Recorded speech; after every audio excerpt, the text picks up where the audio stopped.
garam dibuat untuk memberi sayuran. Dari caranya menjawab salam, kayaknya kalian belum sarapan. Assalamualaikum warahmatullahi wabarakatuh.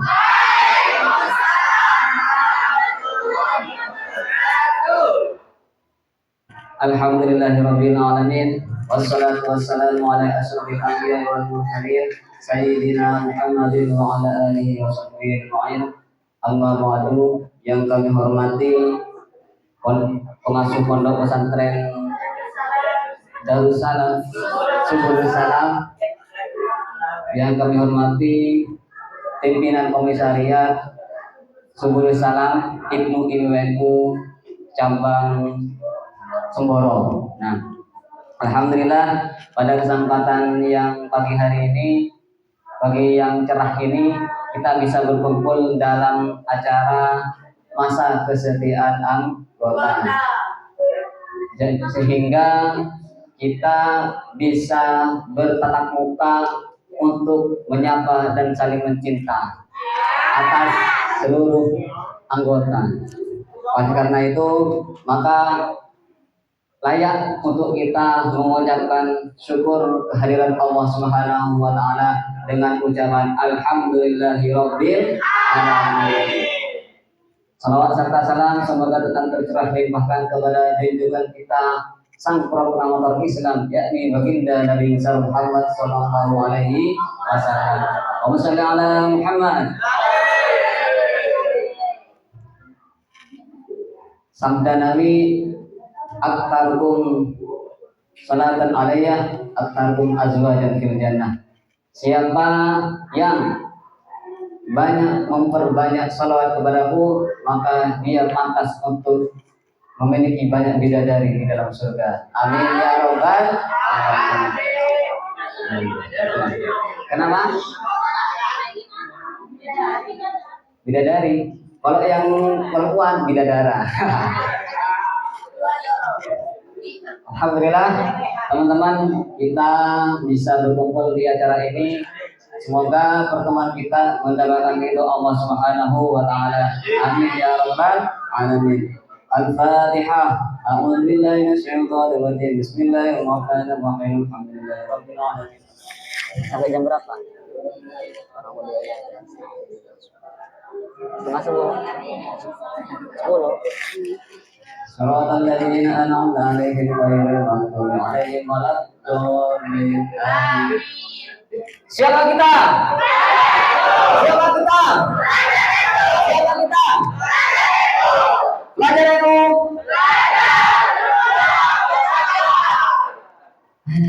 Kurang. Siapa belajar NU? Belajar, berjuang, bertakwa. Jadi belajar dulu, setelah itu bertakwa. Kemudian setelah itu bertakwa. Takwa itu kenapa ada di hati? Karena letak keimanan itu ada di dalam hati. Kenapa waktu kita mengatakan belajar itu ada di sini? Karena sumber pengetahuan kita itu ada di dalam pikiran. Dan kenapa kita harus berjuang? Karena dengan perjuangan maka kesuksesan akan ada di dalam diri kita. Amin ya rabbal alamin. Ini gak bisa ditaruh ini lah. Kasihan yang perempuan gak bisa lihat. Ini gak bisa. Panitia minta tolong. Ini dipindah. Pindah di sini lah. Sini lah. Atau pakai itu aja. Pak. Apa namanya? Papan bisa ya? Ada spidolnya. Karena terus terang ya, saya itu dari Jember berangkat ke sini itu sekitar jam berapa tadi? 6.50. Nyampe sini jam 8 lebih. Saya kira itu langsung mulai. Dan ternyata ada kendala-kendala. Salah satunya tidak ada proyektor. Karena laptopnya mati. Gitu. Akhirnya dengan yang saya ayo cepat mas. Cepat.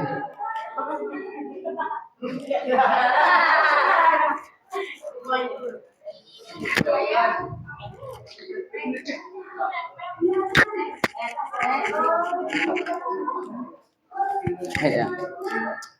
Baik, adik-adik semuanya, pada tahun 2018 ada sebuah perkumpulan antar wanita se-Indonesia untuk melaksanakan yang namanya Women March. Tahu Women March itu apa? Woman itu adalah perempuan. March itu adalah perjalanan. Long march, ada yang tahu tentang long march? Long march, long itu artinya panjang, march artinya berjalan. Jadi perjalanan yang panjang. Seperti hidup kita ini selalu memberikan sebuah perjalanan dan pengalaman yang lebih panjang. Nah, pada tahun 2018 ada sebuah perkumpulan yang namanya Women March. Untuk apa? Untuk memperingati perempuan sedunia, bukan se-Indonesia lagi. Perempuan sedunia. Kenapa mesti harus untuk melakukan sebuah gerakan Women March untuk memperingati hari Hari perempuan?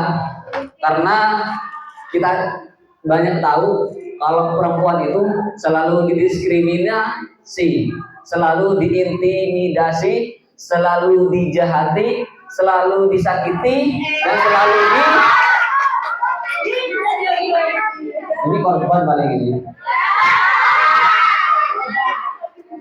Yang itu banyak perempuan itu selalu merasa disakiti. Tetapi mereka tidak tahu bahwa sebenarnya yang menjadi korban itu adalah laki-laki.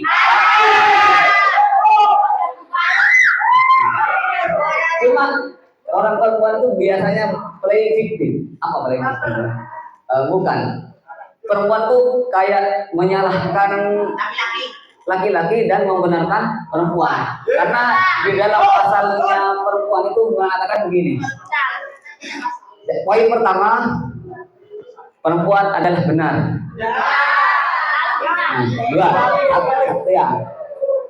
Dua, jika perempuan salah, maka kembali ke pasal 1, yaitu perempuan harus benar. Sehingga laki-laki selalu itu problematikanya. Perempuan selalu benar. Perempuan dan mereka merasa selalu disakiti, sehingga ada sebuah konferensi besar yang ada di Indonesia yang namanya Women March. Saya bisa kalau bahasa Inggris dikit-dikit. Women March. Nah, pada tahun itu mereka melakukan perjalanan dari Jakarta, bukan masih fisik Klaten, bukan, tapi dari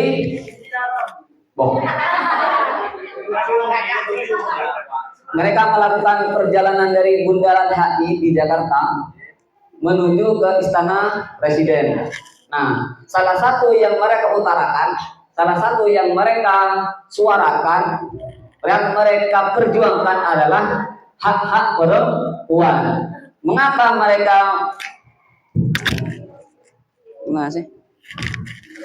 mereka selalu menuntut hak-hak mereka? Karena banyak hak-hak perempuan yang tidak dipenuhi. Nah, salah satu yang menjadi yang menjadi tuntutan mereka adalah satu, mereka ingin hak asasi perempuan harus dijalankan. Dua, kekerasan seksual harus dihapus dari bumi Indonesia. Kekerasan seksual. Kalian yang tepuk tangan ini, kekerasan seksual itu kalian tahu nggak ya? Ayo, yang Mbak itu, yang di pojok. Nah, Mbak siapa namanya? Siapa namanya? Najwa. Rajwa. Kawajwa. Wajwa. Oh, Wawa. Silakan Rik, Wawa. Apa yang kamu ketahui tentang kekerasan seksual ini?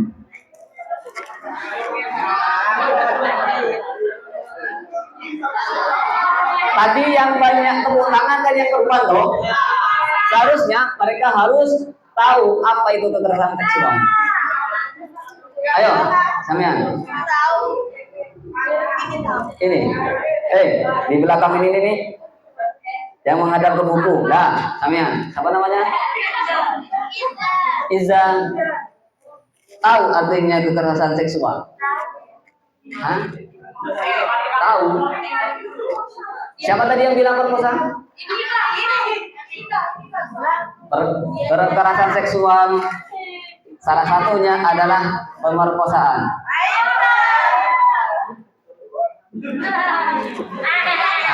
Sama, ya. Dua.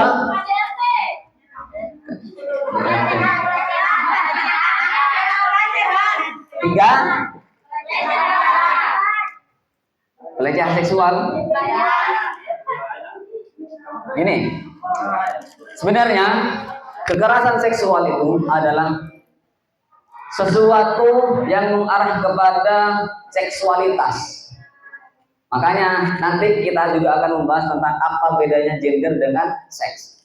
Nah, makanya ini kita bahas dari peristiwa yang namanya Law March itu, Women March yang ada di Jakarta pada tahun 2020 atau 2018. Nah, kekerasan seksual itu contohnya itu adalah pemerkosaan, terus dipukul, terus ada yang namanya peluk-pelukan, itu juga yang namanya kekerasan seksual. Dengarkan dulu. Pelecehan seksual itu cium-ciuman itu juga masuk dalam pelecehan seksual. Ingat ya, yang dimaksud dengan cium-ciuman ini kepada mereka yang bukan mahram.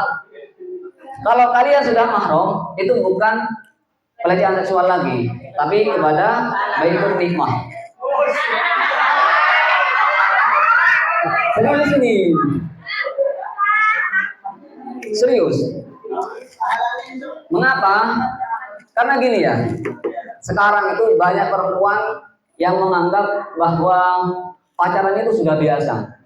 Pacaran itu tidak melanggar aturan agama. Pacaran itu adalah gaya hidup yang ada di zaman sekarang. No. Orang Islam tidak begitu, guys. Orang Islam itu selalu menjunjung tinggi harkat dan martabat perempuan. Islam itu selalu menjaga harkat dan martabat perempuan. Kalian tahu dulu di waktu sebelum Islam datang di Mekah dan di Madinah, itu yang namanya perempuan dinikahi lalu dicerai lagi. Seandainya dia punya anak, lalu anaknya itu perempuan, akhirnya anak itu dibunuh. Menurut kalian itu pelanggaran nggak? Pelanggaran kan? Pelanggaran. Dulu perempuan itu hanya sebagai alas untuk menambah nafsu mereka, yaitu laki-laki. Dulu ya tadi ya. Dulu. Memuas laki-laki. Dulu sebelum Islam datang, mereka yang perempuan ini dianggap sebagai aib bagi keluarga mereka. Makanya ketika mereka sudah punya anak lalu perempuan, akhirnya dibunuh. Dan itu pernah ditangisi oleh Sayyidina Umar. Jadi suatu ketika itu pernah Sayyidina Umar Ibn Khattab, Amirul Mukminin yang kedua, itu suatu ketika buat adonan dari tepung. Suatu ketika beliau itu menangis dan tertawa di waktu yang bersamaan. Nah, setelah Rasulullah tanya, kenapa kamu menangis lalu setelah itu tertawa gitu? Ya Rasulullah, mengapa aku menangis? Karena di waktu itu, di waktu zaman jahiliyah, di waktu zamannya kebodohan, aku selalu membunuh anak kecil yang dia lahir dari rahim istriku karena dia anak perempuan, dan pada waktu itu perempuan adalah aib bagi keluarga, akhirnya saya bunuh hidup-hidup. Yang kedua, mengapa beliau tertawa? Karena Umar bin Khattab itu pernah membuat adonan kue, membuat patung itu tapi dari kue, dari jajan. Anggapannya kalau sekarang itu donat cuma dibentuk sebagai kayak orang-orang itu. Lalu dibuat seperti itu, dan setelah dibuat, karena orangnya itu lapar, umat itu lapar, akhirnya Tuhannya yang disembah itu, yang dijadikan patung itu disembah, akhirnya patung itu dimakan karena lapar. Itu yang membuat dia tertawa. Tuhannya kok bisa dimakan? Tuhan itu kan sudah maha segala-galanya, tapi kok bisa dimakan oleh kita ini? Akhirnya apa namanya, Umar bin Khattab itu tertawa gitu. Nah, dulu, itu ya, ada yang namanya tali perut. Kalau dulu tadi ya, di zaman jahilah, tali perut itu apa? Tali perut itu kayak gini. Ada orang perempuan, dia telanjang dada semuanya, telanjang ini. Terus lalu ada musik, lalu dia menari-nari di atas, di dekat dengan pria itu, dekat dengan laki-laki lain. Kalau dulu di zaman jahiliyah itu adalah sebuah kebanggaan dan juga kehormatan bagi dia, bagi orang perempuan yang bisa menari-nari di istana raja. Cuma ketika Islam datang, akhirnya apa? Dia yang memuliakan perempuan. Makanya kalian itu sekarang diwajibkan untuk berjilbab. Itu karena apa? Karena untuk melindungi kalian dari gangguan dan godaan laki-laki. Coba seandainya, tapi jangan salahkan laki-laki ya. Seandainya ada seorang perempuan yang bupati, buka paha tinggi-tinggi, bupati ya, yang buka paha tinggi-tinggi, yang roknya tuh setengah tiang, segini nih. Lalu ketika dia duduk, semua gerbong itu terbuka. Makanya ketika dia mohon maaf ya, diperkosa, terus digoda oleh laki-laki lain, itu jangan salahkan laki-laki, karena yang salah itu perempuannya, karena dia tidak menjaga adabnya laki-laki. Laki-laki itu ya, saya kasih tahu yang perempuan ini, karena kita gender kan, kita jadi harus mengajarkan kepada perempuan ini biar tidak salahkan pada kita. Nah, jadi gini, laki-laki itu dia tidak bisa memandang hanya satu dua orang, dia hanya bisa memandang satu arah cuma. Jadi dia hanya bermata raja wali, pandangnya terus ke depan. Jika ada sesuatu yang difokuskan, maka dialah yang akan menjadi tujuan. Seandainya nih, ada dari kalian ini buka pakaian you can see, memakai pakaian you can see tahu? You artinya kamu, can bisa, see melihat, kamu bisa melihat saya. Jadi ketika orang perempuan itu memakai pakaian you can see, yang laki-laki ini yang awalnya dia menghadap ke laptop, berubah-ubah dia langsung menorehkan pandangannya kepada si Sukensi ini. Kenapa? Karena dia itu nggak bisa fokus ke laptop ketika ada sesuatu yang lebih menarik. Makanya ketika kita banyak mengetahui bahwa proses atau banyak-banyaknya mayoritas yang terjadi di dunia ini yang selalu ada, yaitu mereka selalu perempuan itu selalu menggoda-goda laki-laki, meskipun si perempuan ini tidak bermaksud untuk menggoda, tapi secara tidak langsung ketika dia memakai pakaian you can see, kamu bisa melihat aku, dan bupati buka paha tinggi-tinggi, akhirnya si laki-laki ini tertarik dan juga bahkan bisa megang tangannya, cium kakinya, bahkan memperkosa dia. Na'udzubillah min. Semoga ya di sini yang tidak ada yang seperti itu. Nah, Akhirnya Islam itu datang untuk memuliakan perempuan. Salah satunya dengan ada aturan untuk berjilbab dan juga ada aturan untuk menutup aurat. Makanya bahkan di dalam syariat Islam itu aurat itu yang dikatakan satur aurat itu bagi perempuan bukan hanya menutup muka dan telapak tangan saja yang bisa dilihat, tetapi lekuk tubuhnya itu juga tidak harus terlihat, nggak harus nggak boleh nampak gitu.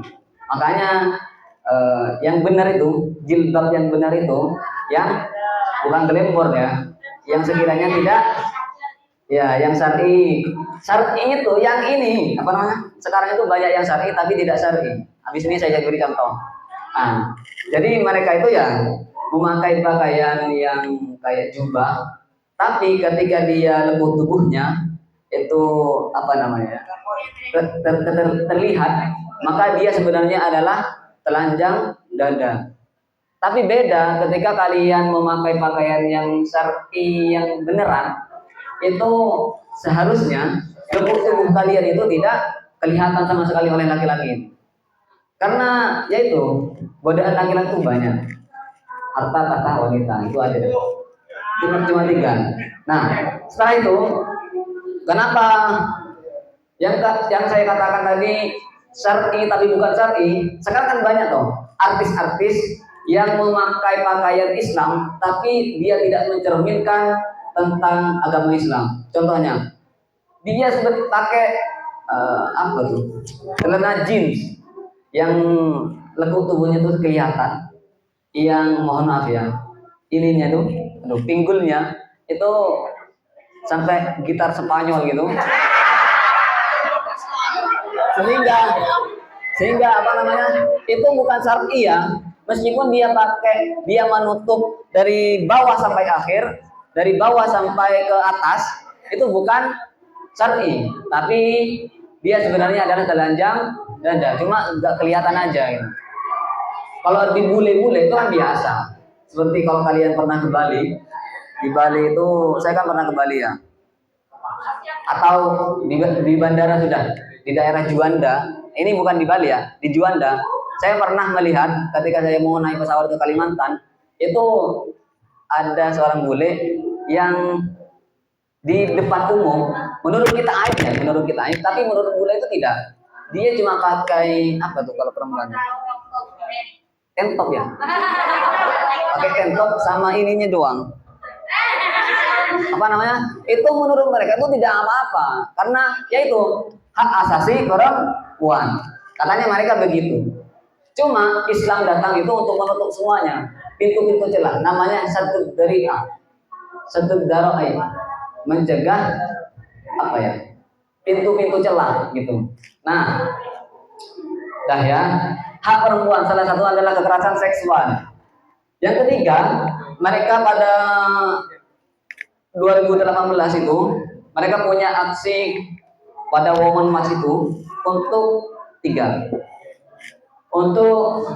ini perempuan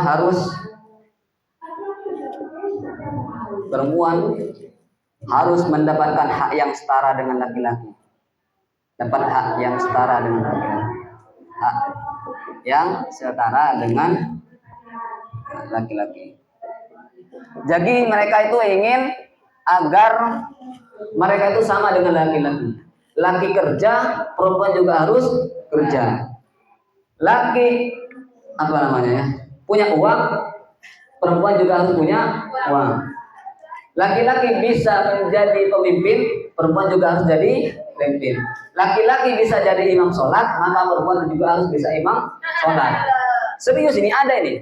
Makanya kemarin waktu Pondok Pesantren Az-Zaitun, pernah tahu? Pondok Pesantren Az-Zaitun itu dia katanya memiliki pemikiran modern, katanya tadi ya. Akhirnya mereka mengangkat satu imam khotib Jumat lagi, yang pada waktu itu ada perempuan dan laki-laki. Yang wajib kan laki-laki tahu untuk Jumatan. Akhirnya yang menjadi imam itu bukan laki-laki, tapi perempuan. Itu di Pondok Az-Zaitun, itu viral tuh. Itu katanya begitu. Apa? Perempuan itu pengennya setara dengan laki-laki. Akhirnya segala aturan itu selalu ditentang oleh mereka. Seperti yang awalnya tuh menutup aurat adalah untuk perempuan itu adalah telapak tangan dan muka. Mereka ingin ya sama dengan laki-laki lah. Laki-laki kan cuma dari lutut sampai pusar. Gak apa-apa kalau laki-laki itu dari pusar ke atas dan lutut ke bawah itu gak apa-apa terlihat. Tapi kalau perempuan itu gak boleh. Tapi mereka ingin yang bagiannya apa namanya perempuan itu ingin yang seperti itu. Makanya nanti saya akan mengatakan gender dan seksualitas itu akan berbeda. Nah, kita masuk kepada materi ini lah. Karena mulai tadi ini adalah muqaddimah atau pembukaannya. Tapi kan saya sudah memberikan clue dari masing-masing permasalahan perempuan. Salah satunya adalah kekerasan seksual dan hak asasi manusia serta perempuan harus mendapatkan hak yang sama. Itu ya. Ini gak ada orang yang bisa menghapus. Nah, ini ya, gender. Materi kita tentang apa? Gender.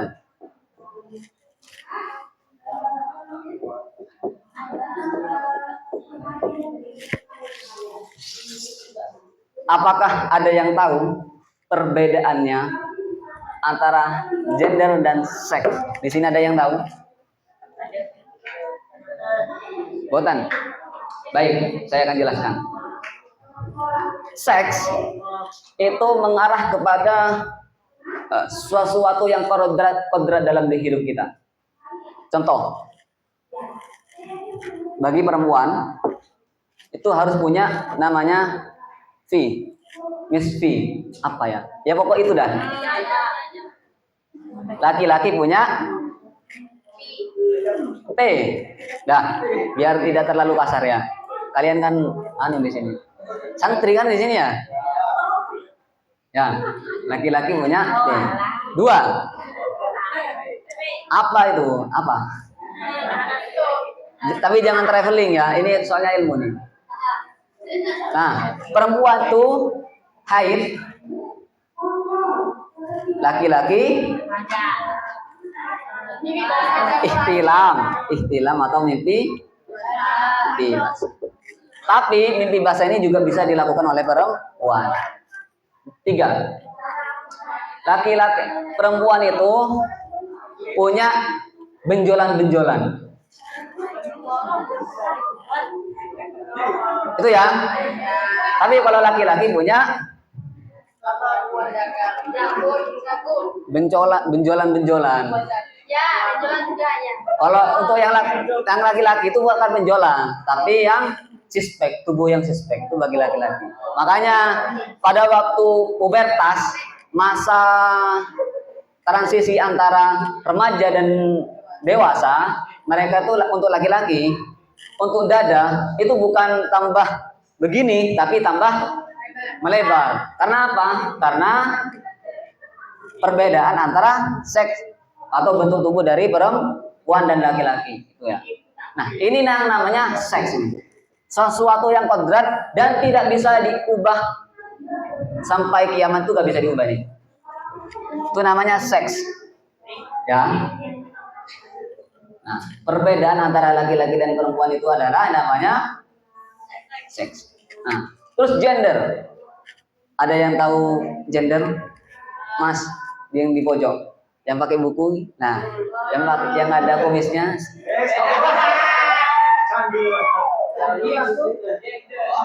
Kumis menjadi candu bagi saya. Saya nggak punya kumis.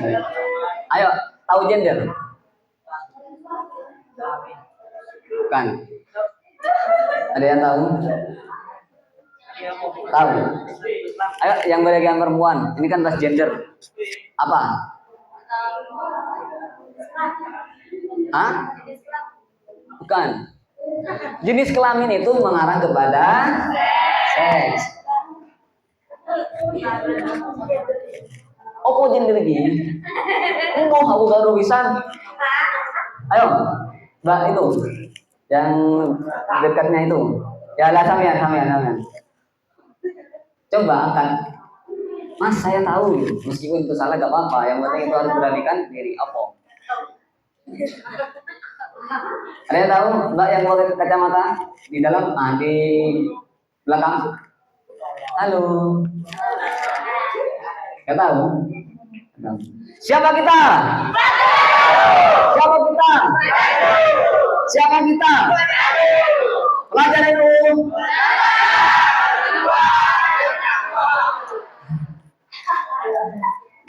Nah, ini ya. Kita mengarah kepada definisi gender. Gender adalah suatu konseptual yang diakulturasi oleh budaya-budaya dan tempat yang berbeda.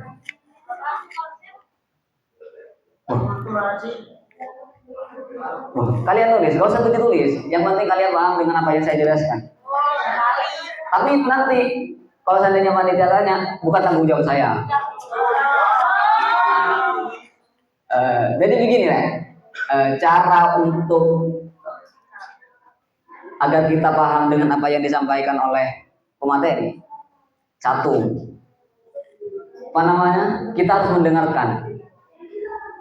Otak manusia itu tidak bisa mengerjakan dalam dua hal bersamaan, nggak bisa. Contoh, nggak sambil nulis tapi sambil mikir, itu nggak bisa. Dua, kalau kalian lagi berbicara terus kalian lalu mendengarkan, itu nggak bisa juga, nggak bisa masuk. Karena manusia itu kebanyakannya itu ini agak melebar dikit, gak apa-apa ya, biar kalian tuh nanti bisa mempraktekkan. Dan itu yang saya praktekkan setiap kali saya mengadakan pertemuan kayak gini. Ketika ada yang menjelaskan, maka usahakan apa yang kalian pahami dengan materi, dengan si pemateri itu, kalian langsung tulis saja. Kalian nggak harus, seandainya ya, laki-laki itu adalah apa? Laki-laki itu adalah seorang manusia yang mempunyai penis gitu. Itu gak usah gitu. Yang penting kalian itu sudah paham antara apa yang disampaikan oleh pemateri, meskipun itu tidak plek sama dengan yang disampaikan oleh pemateri. Yang penting ada apa di sini ya? Angan-angan yang bisa kalian pahami. Apa itu seks, apa itu gender. Sekarang kan sudah tahu apa arti seks ya. Sekarang gender. Ada suatu konsep yang mana ada akulturasi budaya di situ. Ada konsep apa ya? Yang mana konsep ini itu tidak ada di tempat lain. Contohnya,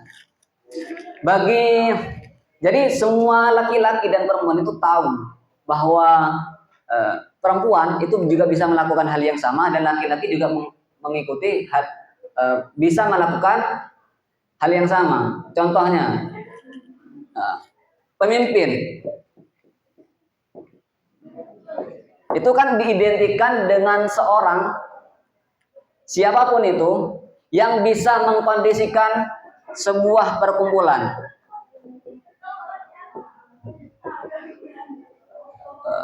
Mengkondisikan itu mengorganisir. Udah pernah organisasi belum ya? Belum masuk ya? Oh, belum. Pemimpin itu adalah seorang yang bisa mengkondisikan sebuah perkumpulan. Entah itu berada dalam pemerintahan, entah itu ada di masyarakat, atau ada di sebuah negara. Itu namanya pemimpin. Saya tanya kalian, menurut kalian laki-laki bisa nggak jadi pemimpin? Bisa ya. Ar-rijalu qawwamuna 'alan nisa. Dua, perempuan itu bisa nggak jadi pemimpin? Bisa ya. Bisa. Laki-laki bisa nggak jadi kameramen? Bisa. Perempuan bisa nggak? Laki-laki, laki-laki. Perempuan bisa nggak memasak? Bisa banget ya. Laki-laki bisa nggak? Bisa kan? Bisa. Ya meskipun mie kan bisa memasak itu kan. Kan intinya suatu pekerjaan yang bisa dilakukan oleh laki-laki dan perempuan itu adalah gender. Salah satu contohnya adalah pemimpin. Cuma yang namanya gender itu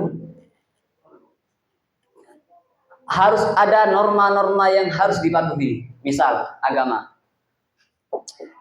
Agama itu sudah tidak bisa diotak-atik.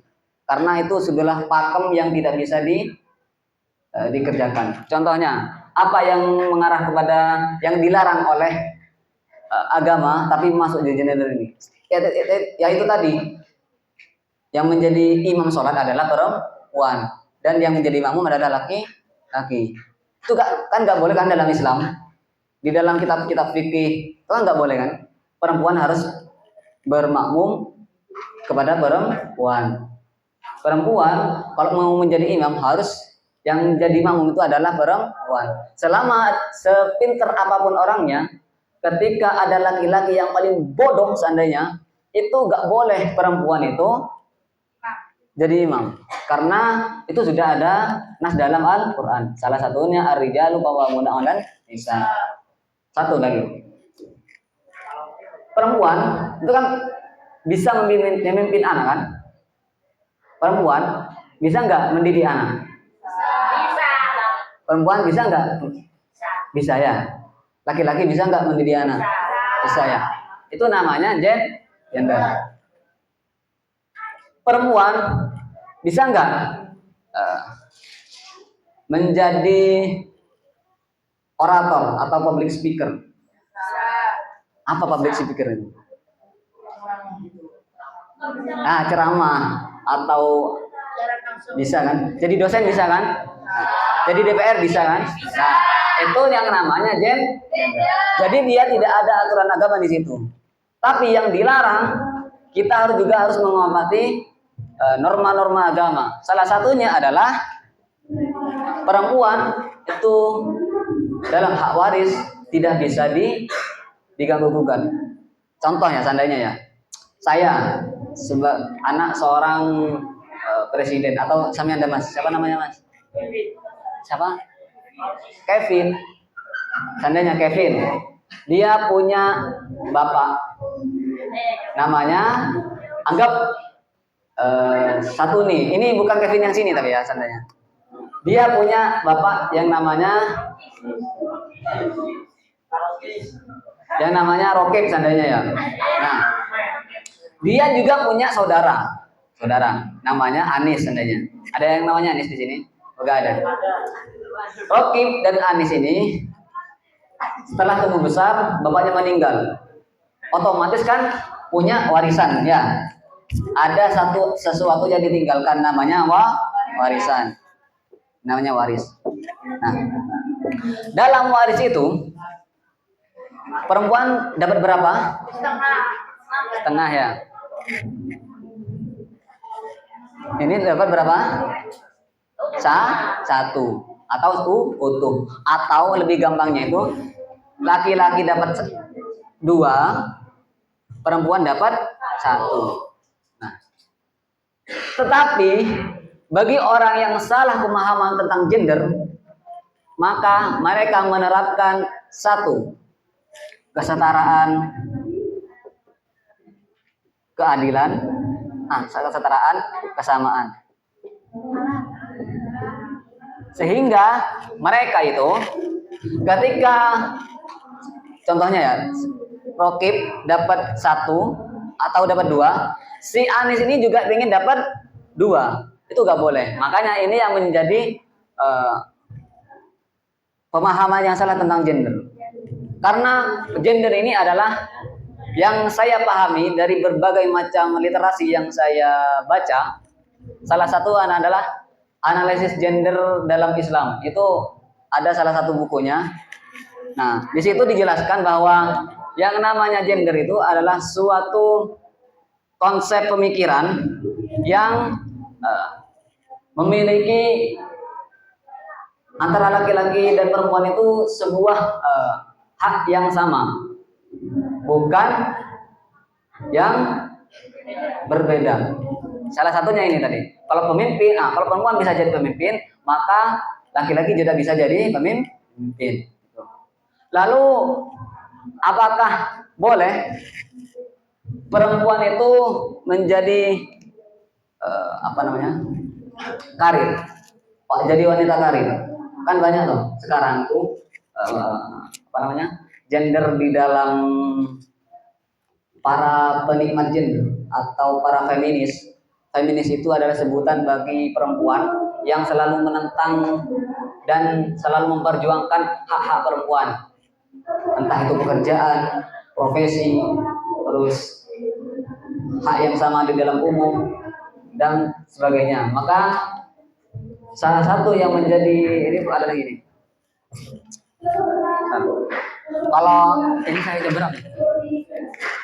Ini jam berapa? Belum masih. Sudah. Dari jam berapa? Mana moderatornya tadi?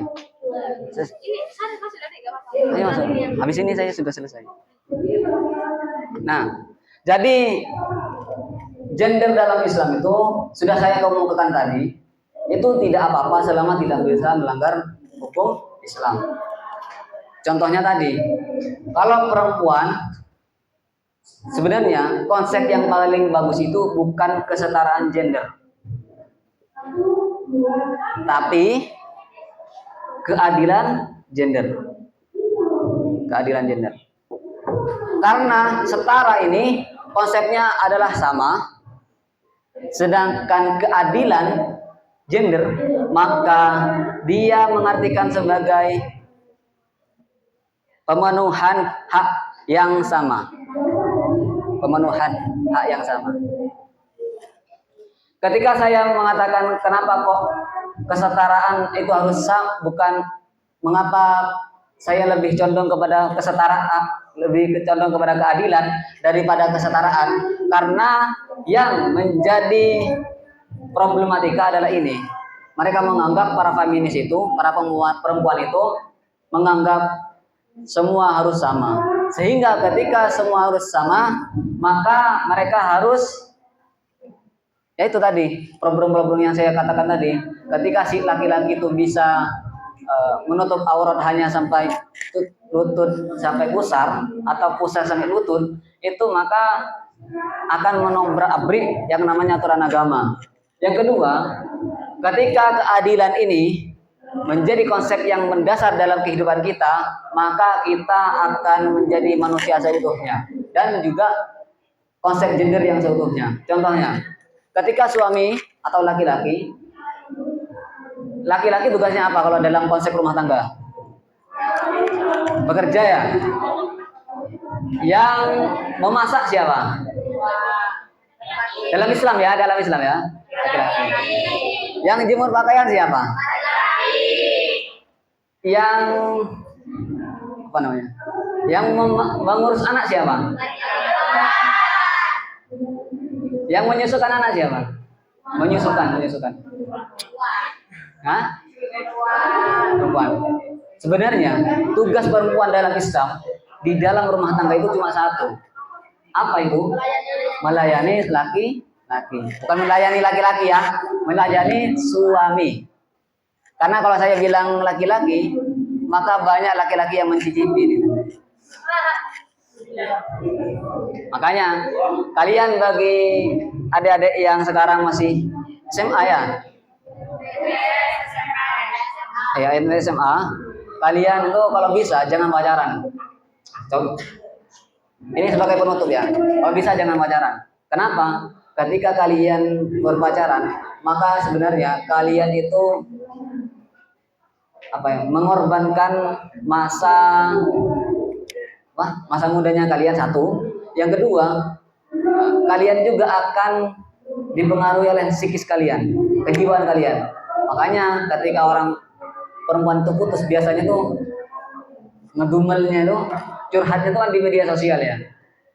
Oh, pacarku sekarang ngambek, gak tahu kenapa, padahal saya tidak salah. dan lain sebagainya. Dan juga kalau seandainya ada sebuah mohon maaf ya, perzinahan, yang diuntungkan siapa? Laki-laki atau perempuan?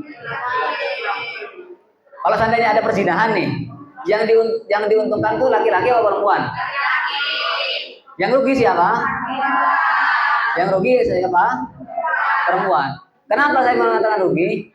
Si laki-laki ini kalau diibaratkan dengan buah, maka si laki-laki itu adalah duren, yang perempuan adalah semangka. Ketika duren dan semangka itu menjadi satu, ketika berbenturan, yang patah itu siapa? Semangka. Terus yang tidak patah dan enjoy saja itu siapa? Laki.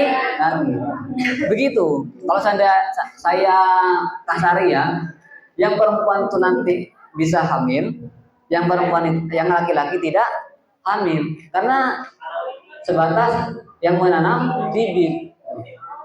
Ya intinya gitu apa namanya? Kalau bisa jangan pacaran gitu ya.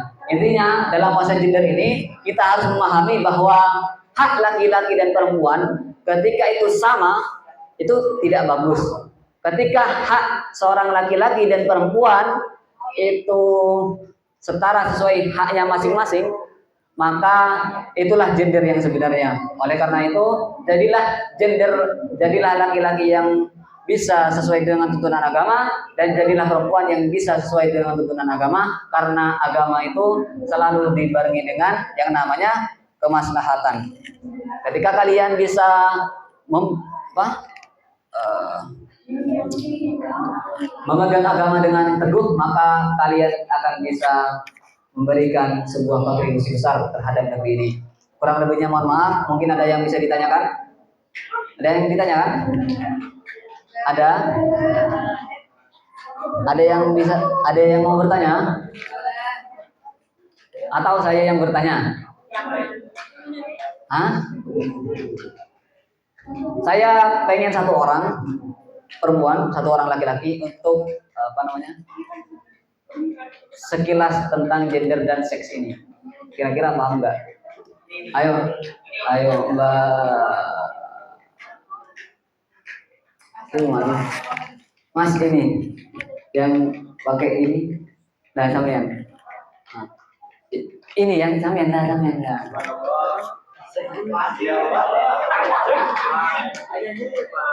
Dari materi tadi, yang sampean tangkap dari gender itu apa?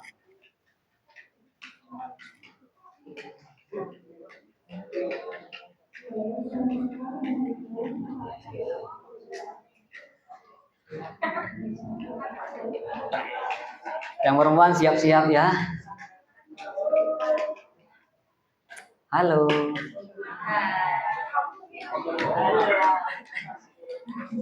Apa?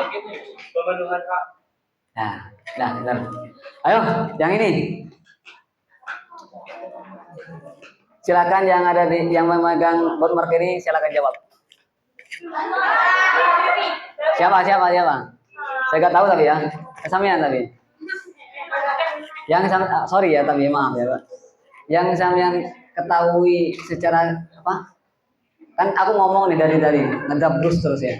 Yang sampean ketahui tentang gender dan seks itu apa?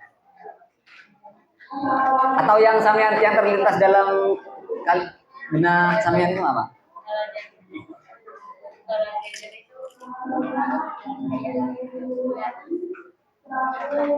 Bisa dilakukan laki-laki. Ya, salah satunya itu. Nah, intinya saya tekankan sekali lagi, kalau seks ini itu selalu diidentikan dengan laki-laki, dan ketika dia berada di dunia manapun, di luar negeri atau di dalam negeri, di Arab Saudi atau di Cina atau di Inggris dan sebagainya, itu kalau sama atau kodratnya kalau seperti yang ini itu adalah seks. Tapi ketika pemimpin bisa jadi pemimpin atau tidak, terus keadilan atau tidak, itu maka itu namanya gender. Dah, sekian dari kami. Wa wal muwaffiq ila aqwamit thoriq. Mohon maaf apabila tidak eksotik dan menarik. Wassalamualaikum warahmatullahi wabarakatuh. Sekali lagi ya. Siapa kita? Orang keras sekali lagi. Siapa kita? Siapa kita? Siapa kita? Belajar dulu.